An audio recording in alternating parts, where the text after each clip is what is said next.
Hi tropa! Tanong ko lang, madalas ka bang makalimot kung anong petsa na? Ay nako, petsa na para mag-asawa ka na. Chares! Maingay na naman po ang tropa nyo kasi nabudol na naman nitong Nordic style page turning calendar na to. 'Di ba sa panahon natin ngayon, hindi na tayo gumagamit ng kalendaryong sinasabit sa wall. Naalala ko pa dati yung nanay ko, di mapalagay pag hindi nakatanggap ng kalendaryo. Tapos isasabit niya lang sa wall ng bahay. Ay, sira talaga ang pader. Pero ngayon, dahil 2025 na, hindi na uso ang nagbibigay sa mga hardware ng kalendaryo o sa mga groceries.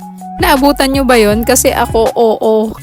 Dahil 2025 na at malapit ng mag-2026, ayaw na natin makakita ng mga bagay na masakit sa bangs. Gusto na natin yung aesthetic.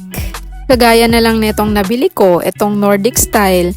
So, ito pala ay wooden brown. Wala pang 150 pesos yan, tropa. At very aesthetic siya, ha. Magagamit mo to kahit anong year pa. Kahit 3,000 years pa ang dumating. Kasi page turning lang to. So, as long as hindi masira yung mga numbers na nakasabit na yan, tatagal talaga yan, tropa. Mas tatagal pa yan kaysa relasyon mo. Chares! Bitter yarn. Huy, hindi. Tapos ang nakaganda pa, kahit sa malayo mo tingnan, kitang-kita kung anong date ngayon. Kasi very specific siya. Kaya ayun lang. Bye-bye!